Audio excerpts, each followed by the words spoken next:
Hello friends, எல்லோருக்கும் வணக்கம்.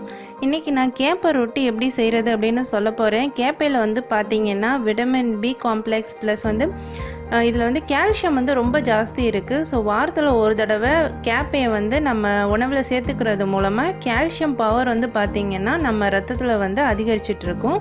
So இந்த கேப்பை ரொட்டி எப்படி செய்கிறது அப்படின்னு இன்றைக்கி நான் சொல்கிறேன். ஃப்ரெண்ட்ஸ், இது எல்லாம் தான் கேப்பை ரொட்டி செய்கிறதுக்கு தேவையான பொருட்கள். ஃபஸ்ட்டு பார்த்தேன்னா கேப்பை மாவு ஒரு பவுல் ஃபுல் ஆஃப் கேப்பை மாவு நான் எடுத்துக்கிறேன். இந்த மாவு பார்த்திங்கன்னா கேழ்வரகு தானியத்தில் இருந்து ரெடி பண்ணது. ஸோ கேழ்வரகு வாங்கி வீட்டிலையே ஊற வச்சு அதை கிரைண்ட் பண்ணி எடுத்து வச்சுருக்கோம். ஸோ இது பார்த்திங்கன்னா ஒரு கப்பு எடுத்துக்கிறேன். நெக்ஸ்ட் பார்த்திங்கன்னா சின்ன வெங்காயமும் பார்த்திங்கன்னா கால்சியம் ரொம்ப அதிகமாக இருக்க ஒரு உணவு தான். ஸோ ஒரு பவுல் ஃபுல் ஆஃப் சின்ன வெங்காயம் நான் எடுத்துக்கிறேன். ஸோ சின்ன வெங்காயம் நீங்கள் எந்த அளவுக்கு போடுறீங்களோ அந்த அளவுக்கு டேஸ்ட் ரொம்ப ஜாஸ்தி கொடுக்கும். அடுத்தது பார்த்திங்கன்னா தேங்காய் நான் எடுத்துக்கிறேன். தேங்காய் துருவி போடுறதை விட இந்த மாதிரி குட்டி குட்டியாக கட் பண்ணி நீங்கள் ஆட் பண்ணிங்க அப்படின்னா நம்ம அந்த ரொட்டி சாப்பிடும்போது ஒரு கிறிஸ்பியாக நமக்கு சாப்பிட்றதுக்கு ரொம்ப டேஸ்ட்டாக இருக்கும்.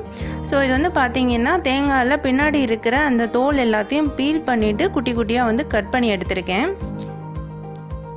அடுத்ததாக 2 டீஸ்பூன் அளவு நான் கருவேப்பிலை எடுத்துக்கிறேன். நெக்ஸ்ட் பார்த்திங்கன்னா முருங்கைக்கீரை கால்சியம் ரிச் ஃபுட்டில் ரொம்ப ரொம்ப முக்கியமான ஒன்று முருங்கைக்கீரை. ஸோ இந்த கீரை பார்த்திங்கன்னா நான் 2 கையளவு எடுத்திருக்கேன். ஸோ நீங்கள் முருங்கைக்கீரைலாம் பிடிக்காது, ரொம்ப கசப்பாக இருக்குது அப்படின்னு நினைக்கிறவங்க இந்த மாதிரி கேப்பை ரொட்டியில் இந்த முருங்கைக்கீரையை நீங்கள் சேர்த்துக்கிறலாம். நீங்கள் முருங்கைக்கீரை சேர்த்த மாதிரி கொஞ்சம் கூட தெரியவே தெரியாது, அவ்வளோ ஒரு டேஸ்ட்டாக இருக்கும். ஸோ இதெல்லாம் தான் நம்ம இன்றைக்கி ஆட் பண்ண போகிறோம். ஸோ ஃபஸ்ட்டு இதில் நான் எல்லாத்தையும் மிக்ஸ் பண்ணி காட்டிடுறேன்.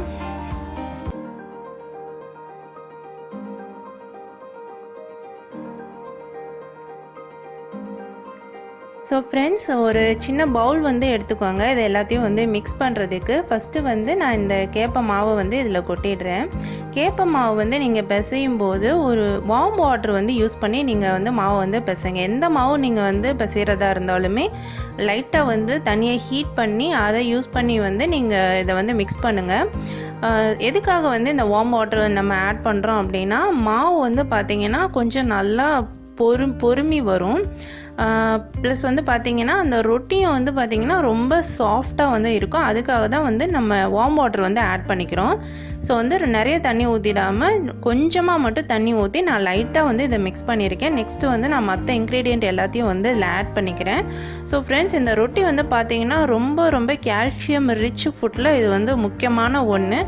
பிகாஸ் இதில் சேர்க்குற எல்லா ஐட்டம்லேயுமே பார்த்திங்கன்னா கால்சியம் ரொம்ப ஜாஸ்தி இருக்குது. ஸோ நான் நறுக்கி வச்சுருக்க சின்ன வெங்காயத்தை இதில் போட்டுட்டேன். அடுத்து பார்த்திங்கன்னா முருங்கைக்கீரை பார்த்திங்கன்னா கிட்டத்தட்ட 2 கை அளவு இருக்குது. நீங்கள் இவ்வளோ முருங்கைக்கீரை போட்டால் கூட கொஞ்சம் கூட அந்த கசப்பு தன்மை தெரியவே தெரியாது. ஏன்னா அதில் நம்ம சின்ன வெங்காயம் ஆட் பண்ணியிருக்கோம். அதுவும் ஒரு ஸ்வீட்னஸை கொடுக்கக்கூடிய ஒரு பொருள். நெக்ஸ்ட்டு தேங்காயும் நம்ம அதில் ஆட் பண்ணியிருக்கோம்.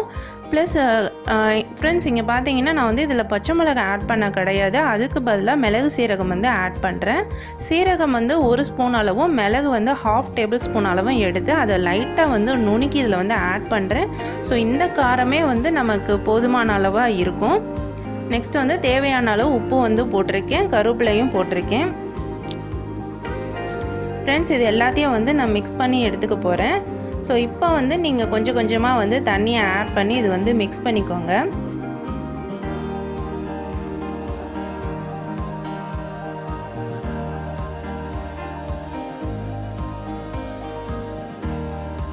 ஃப்ரெண்ட்ஸ், கொஞ்சம் கொஞ்சமாக தண்ணி ஆட் பண்ணி இதை நீங்கள் மிக்ஸ் பண்ணிக்கிறணும். நிறைய தண்ணி சேர்த்துட்டிங்க அப்படின்னா ரொம்ப தண்ணி ஆகிடும். அப்புறம் ரொட்டி பார்த்திங்கன்னா கொஞ்சம் உடஞ்சி நமக்கு கிடைக்கும். ஸோ ரொம்ப கிறிஸ்பியாக உடையாமல் வரணும் அப்படின்னு நினச்சிங்கன்னா லைட்டாக தண்ணியை ஆட் பண்ணி நீங்கள் இந்த மாதிரி பசைஞ்சுக்கோங்க. ஸோ இதை வந்து நீங்கள் வாரத்தில் ஒரு நாள் கண்டிப்பாக வந்து நம்ம உணவில் வந்து சேர்த்துக்கோங்க. கால்சியம் அதிகமாக இருக்கிறதுனால இது வந்து பார்த்திங்கன்னா குறிப்பாக பெண்களுக்கு மாதவிடாய் வந்து தள்ளி போயிட்டுருக்கு அப்படின்னு நினைக்கிற பெண்கள்லாம் வந்து பார்த்திங்கன்னா இதை வந்து உணவில் அதிகமாக சேர்த்துக்கிறலாம். ஸோ மாதவிடாய் வந்து தள்ளி போச்சு அப்படின்னாலே நமக்கு வந்து பார்த்திங்கன்னா எலும்பு தேய்மானம் வந்து ஏற்பட ஆரம்பிக்கும். ஸோ அதை எல்லாத்தையும் வந்து சரி பண்ணுறதுக்கு வந்து இந்த கேப்பை வந்து ரொம்ப ரொம்ப ஹெல்ப்ஃபுல்லாக இருக்குது. ஸோ அதுக்காக தான் நம்ம இதை வந்து இன்றைக்கி நான் செஞ்சு காட்டுறேன். ஸோ வந்து நல்லா மிக்ஸ் பண்ணி வச்சுட்டு இதை வந்து ஒரு 1 hour வந்து நல்லா ஊறணும்.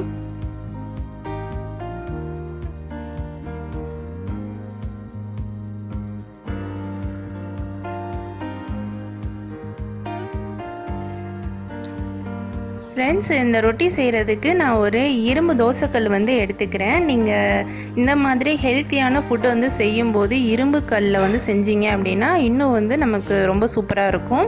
ஸோ வந்து மாவை வந்து நான் இந்த மாதிரி ரவுண்ட் ஷேப்பில் வந்து எடுத்துக்கிறேன். நெக்ஸ்ட்டு வந்து பார்த்திங்கன்னா என்கிட்ட வாழை இலை இல்லை. ஸோ நம்ம வந்து கையிலேயே கூட எண்ணெயை தடவி நம்ம மாவு வந்து நம்ம இதில் ப்ரெஸ் பண்ணி போடலாம். நீங்கள் வாழை இலை கிடச்சிச்சு அப்படின்னா வாழை இலை கூட யூஸ் பண்ணுங்கள்.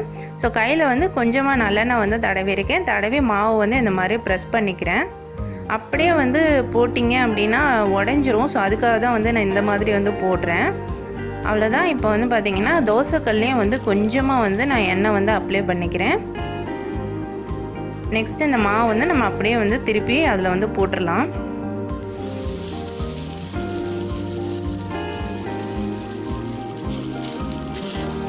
அப்புறம் கொஞ்சம் கொஞ்சமாக வந்து கை வச்சு நீங்கள் இந்த மாதிரி ப்ரெஸ் பண்ணி விட்டுருங்க. ஒரு 30 செகண்ட் வந்து ஒரு சைடு வந்து வெந்துடட்டும். அதுக்கப்புறமா வந்து நம்ம அதை திருப்பி போட்டுடலாம்.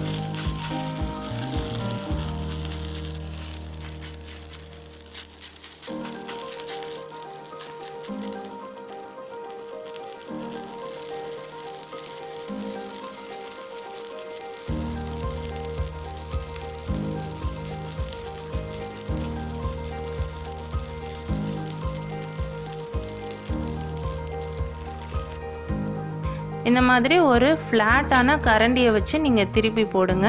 திருப்பி போட்டும் வந்து பார்த்திங்கன்னா உங்களால் எவ்வளோ முடியுமோ அந்த அளவுக்கு வந்து நல்லா ப்ரெஸ் பண்ணி விடுங்க. நீங்கள் எந்த அளவுக்கு வந்து ப்ரெஸ் பண்ணுறீங்களோ அந்த அளவுக்கு வந்து நமக்கு ஒரு ஃப்ளாட்டான ரொட்டி வந்து கிடைக்கும். ப்ளஸ் வந்து உள்ளாரையும் வந்து நல்லா வெந்திருக்கும். ஸோ கேப்பை வந்து பார்த்திங்கன்னா நல்லா வேக வச்சு நீங்கள் சாப்பிட்டீங்க அப்படின்னா வயிற்றுக்கு எந்த ஒரு ப்ராப்ளமுமே வராது. ஜீரண சக்தியும் வந்து ரொம்ப அதிகரிக்கும் இது சாப்பிட்றதுனால. ஸோ வந்து நல்லா வேகணும். இதை வந்து பார்த்திங்கன்னா 2 சைடும் வந்து ஒரு 30 செகண்ட் வெந்ததுக்கு அப்புறமா திருப்பி போட்டு நீங்கள் 2 பக்கமும் நல்லா வேக விட்டுருங்க.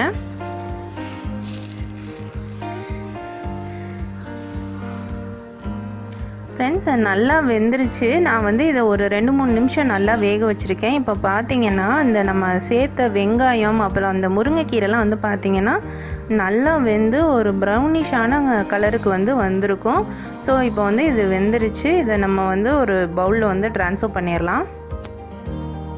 ஃப்ரெண்ட்ஸ், இந்த கேப்பை ரொட்டி வந்து பார்த்திங்கன்னா ரொம்ப ரொம்ப ஹெல்த்தியான ஒரு ஃபுட்டு. இதுக்கு நீங்கள் சைடிஷ்ஷாக ஜீனி சுகர் மட்டும் யூஸ் பண்ணிக்கோங்க. நாட்டு சக்கரை இருந்தால் நாட்டு சக்கரை கூட வச்சுக்கலாம். ரொம்ப டேஸ்ட்டாக இருக்கும். நீங்கள் ட்ரை பண்ணி பாருங்கள். சின்ன குழந்தைங்கள்லேருந்து பெரியவங்க வரைக்கும் இதை தாராளமாக சாப்பிடலாம். நீங்கள் வந்து உங்களுக்கு சேரலை, கேப்பை வந்து சேரலை அப்படின்னு நினைக்கிறவங்க கூட இந்த மாதிரி ரொட்டி செஞ்சு சாப்பிட்டீங்க அப்படின்னா கட்டாயம் வந்து உங்களுக்கு சேரும். ஏன்னா இதில் வந்து பார்த்திங்கன்னா நம்ம முருங்கைக்கீரைலாம் வந்து சேர்த்துருக்கோம். ப்ளஸ் சின்ன வெங்காயமும் வந்து ரொம்ப அதிகமாக சேர்க்குறோம். ஸோ எந்த ஒரு ப்ராப்ளம் வந்து நமக்கு வராது. தாராளமாக இதை செஞ்சு பாருங்கள். இந்த வீடியோ உங்களுக்கு பிடிச்சிருந்துச்சுன்னா நம்ம வீடியோவை லைக் பண்ணுங்கள், கமெண்ட் பண்ணுங்கள், ஷேர் பண்ணுங்கள். இது போல் வேறு ஏதாவது டிஷ்ஷஸ் நான் செய்யணும் அப்படின்னு நினச்சா கூட எனக்கு கமெண்ட் செக்ஷனில் தெரியப்படுத்துங்க. நம்ம சேனலை சப்ஸ்கிரைப் பண்ணி எனக்கு சப்போர்ட் பண்ணுங்கள் friends. Thank you friends. Thank you for வாட்சிங் மை வீடியோ.